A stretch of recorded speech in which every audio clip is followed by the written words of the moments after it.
Hello friend, मैं lucky Kumar LN के class में आपका स्वागत है। आज इस वीडियो में आपको अर्थव्यवस्था में चैप्टर नंबर 5 रोजगार एवं सेवाओं के बहुत ही महत्वपूर्ण ऑब्जेक्टिव क्वेश्चन बताने जा रहे हैं, जो कि मैट्रिक परीक्षा में 12 पूछे जाते हैं। तो दोस्तों, एक भी क्वेश्चन का स्किप नहीं करना है, वीडियो को शुरू से अंत तक देखना है। वीडियो को लाइक सब्सक्राइब जरूर करें और बेल आइकन दबाना ना भूलें। तो चलिए स्टार्ट करते हैं आज का पहला क्वेश्चन। क्वेश्चन 1, किस क्षेत्र को द्वितीय क्षेत्र कहता है? ये भी काफी महत्वपूर्ण क्वेश्चन है, मैट्रिक परीक्षा में 12 पूछा जाता है। यहाँ बताना किस क्षेत्र को द्वितीय क्षेत्र कहा जाता है। ऑप्शन है सेवा क्षेत्र, बी कृषि क्षेत्र, सी उद्योग, डी इनमें से कोई नहीं। तो किस क्षेत्र को द्वितीय क्षेत्र कहा जाता है? तो उद्योग को द्वितीय क्षेत्र कहा जाता है। यहाँ पर राइट ऑप्शन सी, इसे याद रखना होगा। और कृषि क्षेत्र को प्रथम क्षेत्र कहा जाता है और सेवा क्षेत्र को द्वितीय क्षेत्र, इसे याद रखना होगा। चलिए अगला क्वेश्चन देखते हैं। क्वेश्चन 2, कौन सी सेवा गैर सरकारी है? ये भी काफी महत्वपूर्ण क्वेश्चन है। यहाँ बताना कौन सी सेवा गैर सरकारी है। ऑप्शन है सैन्य सेवा, बी वित्त सेवा, सी मॉल सेवा, डी रेल सेवा। तो कौन सी सेवा गैर सरकारी है? तो मॉल सेवा। यहाँ पर राइट ऑप्शन सी, इसे याद रखना होगा। चलिए अगला क्वेश्चन देखते हैं। क्वेश्चन 3, कौन बीमार राज्य नहीं है?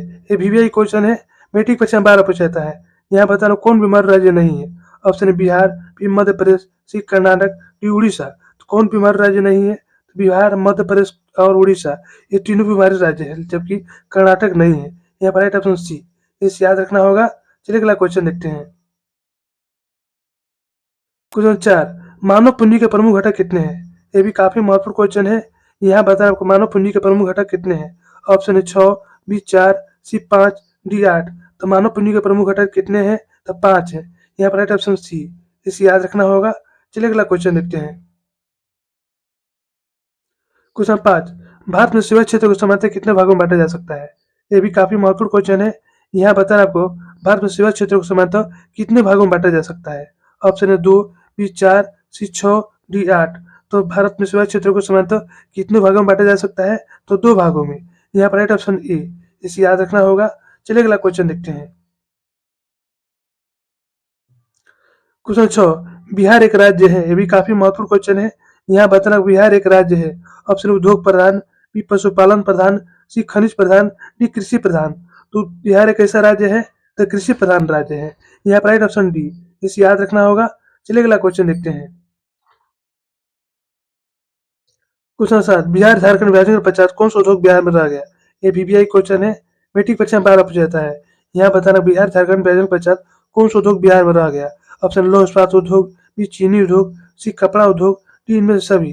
तो बिहार झारखंड विभाजन के पश्चात कौन सा उद्योग बिहार में रह गया? तो चीनी उद्योग, इसे याद रखना होगा। चलिए अगला क्वेश्चन देखते हैं। क्वेश्चन 8, आर्थिक विकास का तीसरा क्षेत्र क्या है? ये भी काफी महत्वपूर्ण क्वेश्चन है, मैट्रिक परीक्षा में 12 पूछा जाता है। यहाँ बताना होगा आर्थिक विकास का तीसरा क्षेत्र क्या है। ऑप्शन है विज्ञान क्षेत्र, बी कृषि क्षेत्र, सी सेवा क्षेत्र, डी शिक्षा क्षेत्र। तो आर्थिक विकास का तीसरा क्षेत्र क्या है? तो सेवा क्षेत्र है। यहाँ पर राइट ऑप्शन सी, इसे याद रखना होगा। चलिए अगला क्वेश्चन देखते हैं। क्वेश्चन 9, विनिर्माण उद्योग अर्थव्यवस्था का कौन सा क्षेत्र है? ये भी काफी महत्वपूर्ण क्वेश्चन है। यहाँ बताना विनिर्माण उद्योग अर्थव्यवस्था का कौन सा क्षेत्र है। ऑप्शन है प्राथमिक क्षेत्र, बी द्वितीय क्षेत्र, सी तृतीय क्षेत्र, डी इनमें से कोई नहीं। विनिर्माण उद्योग अर्थव्यवस्था का कौन सा क्षेत्र है? तो द्वितीय क्षेत्र है। यहाँ पर राइट ऑप्शन बी, इसे याद रखना होगा। चलिए अगला क्वेश्चन देखते हैं। क्वेश्चन 10, आर्थिक विकास के कितने क्षेत्र है? भी काफी महत्वपूर्ण क्वेश्चन है, मैट्रिक परीक्षा में बार बार पूछा जाता है। यहाँ बताना आर्थिक विकास के कितने क्षेत्र है। ऑप्शन 2, बी 3, सी 4, डी 5। तो आर्थिक विकास के कितने क्षेत्र हैं? तो 3 क्षेत्र हैं। यहाँ पर राइट ऑप्शन बी, इसे याद रखना होगा।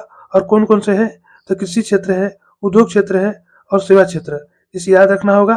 चलिए अगला क्वेश्चन देखते हैं। क्वेश्चन 11, कृषि एवं पशुपालन अर्थव्यवस्था कौन सा क्षेत्र है? ये भी काफी महत्वपूर्ण क्वेश्चन है। यहाँ बताना कृषि एवं पशुपालन अर्थव्यवस्था कौन सा क्षेत्र है। ऑप्शन है प्राथमिक क्षेत्र, बी द्वितीय क्षेत्र, सी तृतीय क्षेत्र, डी इनमें से कोई नहीं। तो कृषि एवं पशुपालन अर्थव्यवस्था कौन सा क्षेत्र है? तो प्राथमिक क्षेत्र है। यहाँ पर राइट ऑप्शन ए, इसे याद रखना होगा। चलिए अगला क्वेश्चन देखते हैं। क्वेश्चन 12, विगत वर्षों के अंतर्गत बिहार में किस क्षेत्र का सर्वाधिक विकास हुआ है? ये भी काफी महत्वपूर्ण क्वेश्चन है। यहाँ बताना विगत वर्षों के अंतर्गत बिहार के किस क्षेत्र में सर्वाधिक विकास हुआ है। ऑप्शन है सेवा क्षेत्र, बी कृषि क्षेत्र, सी औद्योगिक क्षेत्र, इनमें से कोई नहीं। तो विगत वर्षों के अंतर्गत बिहार में किस क्षेत्र का सर्वाधिक विकास हुआ है? तो सेवा क्षेत्र का। यहाँ पर राइट ऑप्शन ए, इसे याद रखना होगा। चलिए अगला क्वेश्चन देखते हैं। क्वेश्चन 13, निम्न से कौन बीमार राज्य है? अभी काफी महत्वपूर्ण क्वेश्चन है। यहाँ बताना निम्न से कौन बीमार राज्य है। ऑप्शन है बिहार, बी उत्तर प्रदेश, सी कर्नाटक, डी आंध्र प्रदेश। तो निम्न से कौन बीमार राज्य है? तो बिहार जो है वो बीमार राज्य है। यहाँ पर राइट ऑप्शन ए, इसे याद रखना होगा। चलिए अगला क्वेश्चन देखते हैं। क्वेश्चन 14, बिहार की परिवहन सेवा में कौन सर्वाधिक महत्वपूर्ण है? ये भी काफी महत्वपूर्ण क्वेश्चन है। मैट्रिक परीक्षा में बार बार पूछा जाता है। यहाँ बता भारत की परिवहन सेवाओं में कौन सर्वाधिक महत्वपूर्ण है? ऑप्शन ए रेलवे, बी बसें, सी हवाई जहाज, डी इनमें से कोई नहीं। तो भारत की परिवहन सेवाओं में कौन सर्वाधिक महत्वपूर्ण है? तो रेलवे। यहाँ पर राइट ऑप्शन ए, इसे याद रखना होगा। चलिए अगला क्वेश्चन देखते हैं। क्वेश्चन 15, एक अर्थव्यवस्था के किस क्षेत्र को सेवा क्षेत्र कहा जाता है? ये भी काफी महत्वपूर्ण क्वेश्चन है। मैट्रिक परीक्षा में बार बार पूछा जाता है। यहाँ पर एक अर्थव्यवस्था के किस क्षेत्र को सेवा क्षेत्र कहा जाता है? ऑप्शन है प्राथमिक क्षेत्र को, बी द्वितीयक क्षेत्र को, सी तृतीयक क्षेत्र को, डी इनमें से सभी। एक अर्थव्यवस्था के किस क्षेत्र को सेवा क्षेत्र कहा जाता है? तो तृतीयक क्षेत्र को। यहाँ पर राइट ऑप्शन सी, इसे याद रखना होगा। चलिए अगला क्वेश्चन देखते हैं। क्वेश्चन 16, सेवा क्षेत्र का निर्माण होता है। यहाँ बता रहा आपको सेवा क्षेत्र का निर्माण होता है। ऑप्शन संचार सेवाओं द्वारा, बी वाणिज्य सेवाओं द्वारा, सी परिवहन सेवाओं द्वारा, डी इनमें से सभी। सेवा क्षेत्र का निर्माण होता है तो संचार सेवाओं द्वारा, वाणिज्य सेवाओं द्वारा, परिवहन सेवाओं द्वारा, तीनों द्वारा। इसे यहाँ राइट ऑप्शन डी, इसे याद रखना होगा। चलिए अगला क्वेश्चन देखते हैं। क्वेश्चन 17, एक अर्थव्यवस्था के आधारभूत संरचना का निर्माण होता है। ये भी काफी महत्वपूर्ण क्वेश्चन है। यहाँ बता रहे एक अर्थव्यवस्था में आधारभूत संरचना का निर्माण होता है। ऑप्शन उद्योग द्वारा, बी सेवाओं द्वारा, सी कृषि द्वारा, डी इनमें से सभी। एक अर्थव्यवस्था में आधारभूत संरचना का निर्माण होता है तो उद्योग द्वारा, सेवाओं द्वारा और कृषि द्वारा, ये तीनों द्वारा। इसलिए यहाँ पर राइट ऑप्शन डी, इसे याद रखना होगा। चलिए अगला क्वेश्चन देखते हैं। क्वेश्चन 18, विकसित देशों के कार्यकाल का अधिक भाग किस क्षेत्र में कार्यरत रहता है? ये भी काफी महत्वपूर्ण क्वेश्चन है। यहाँ बताना विकसित देशों के कार्यकाल का अधिक भाग किस क्षेत्र में कार्यरत रहता है? ऑप्शन है औद्योगिक क्षेत्र में, बी सेवा क्षेत्र में, सी कृषि क्षेत्र में, डी इनमें से किसी में नहीं। तो विकसित देशों के कार्यकाल का अधिक भाग किस क्षेत्र में कार्यरत रहता है? तो सेवा क्षेत्र में। यहाँ पर राइट ऑप्शन बी, इसे याद रखना होगा। चलिए अगला क्वेश्चन देखते हैं। क्वेश्चन 19, जवाहर रोजगार योजना लागू हुई थी। ये भी काफी महत्वपूर्ण क्वेश्चन है। यहाँ बताना आपको जवाहर रोजगार योजना कब लागू हुई थी? ऑप्शन है 1988 में, बी 1990 में, सी 1989 में, डी 1992 में। तो जवाहर रोजगार योजना कब लागू हुई थी? तो 1989 में। यहाँ पर राइट ऑप्शन सी, इसे याद रखना होगा। चलिए अगला क्वेश्चन देखते हैं। क्वेश्चन 20, भारत एक राष्ट्र है। ये भी काफी महत्वपूर्ण क्वेश्चन है। यहाँ बताना भारत एक राष्ट्र है। ऑप्शन है विकसित, बी पिछड़ा, सी विकासशील, डी इनमें से सभी। भारत एक ऐसा राष्ट्र है तो विकासशील राष्ट्र है। यहाँ पर राइट ऑप्शन सी, इसे याद रखना होगा।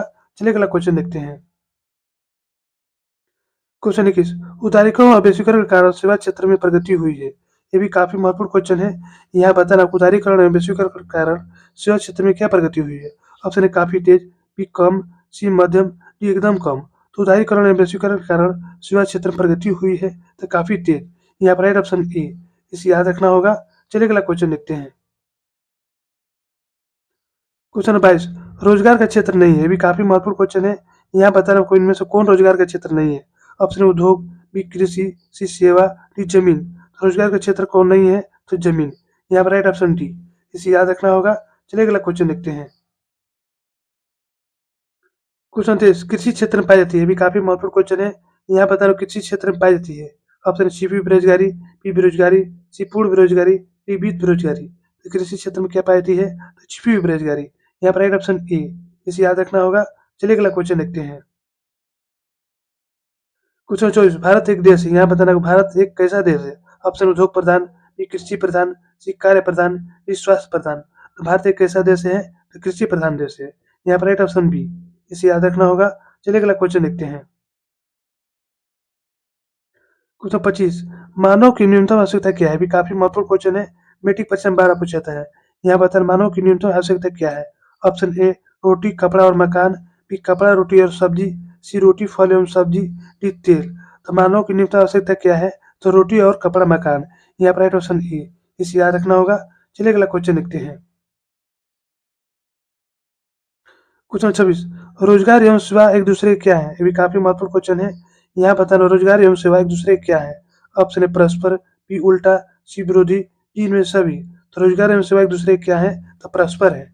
यहाँ पर राइट ऑप्शन ए, इसे याद रखना होगा। चलिए अगला क्वेश्चन देखते हैं। क्वेश्चन 27 सरकार का काम दक्षता के अनुरूप उपलब्ध कराना। ये भी काफी महत्वपूर्ण क्वेश्चन है। यहाँ बताओ सरकार का काम है दक्षता के अनुरूप उपलब्ध कराना। ऑप्शन है कपड़ा, बी रोटी, सी मकान, डी काम। सरकार का काम है दक्षता के अनुरूप उपलब्ध कराना, तो काम। यहाँ पर राइट ऑप्शन डी सी याद रखना होगा। चलिए अगला क्वेश्चन देखते हैं। क्वेश्चन 28 नरेगा बनाई गई है। भी काफी महत्वपूर्ण क्वेश्चन है। यहाँ बताना आपको नरेगा बनाई गई है। ऑप्शन ए ग्रामीण इलाकों के लिए, बी महानगरों के लिए, सी शहरी इलाकों के लिए, डी इनमें सभी। तो नरेगा बनाई गई है ग्रामीण इलाकों के लिए।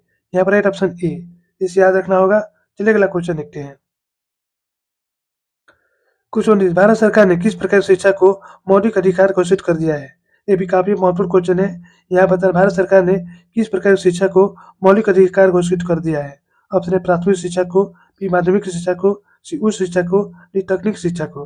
तो भारत सरकार ने किस प्रकार की शिक्षा को मौलिक अधिकार घोषित कर दिया है, तो प्राथमिक शिक्षा को। यहाँ पर राइट ऑप्शन ए इसे याद रखना होगा। चलिए अगला क्वेश्चन देखते हैं। क्वेश्चन 30 आउटसोर्सिंग के महत्वपूर्ण मानक क्षेत्र हैं। ये भी काफी महत्वपूर्ण क्वेश्चन है। यहाँ बताना आउटसोर्सिंग के महत्वपूर्ण मानक क्षेत्र कौन है। ऑप्शन है नेपाल, बी श्रीलंका, सी भारत, डी पाकिस्तान। तो आउटसोर्सिंग का महत्वपूर्ण मानक क्षेत्र कौन है, तो भारत है। यहाँ पर राइट ऑप्शन सी इसे याद रखना होगा। तो दोस्तों यहीं पर हमारा वीडियो समाप्त होता है। यदि हमारा वीडियो आपको अच्छी लगी तो लाइक सब्सक्राइब जरूर करें और बेल आइकन को जरूर जरूर दबाएं, जिससे नई वीडियो का नोटिफिकेशन आपको मिलता रहे।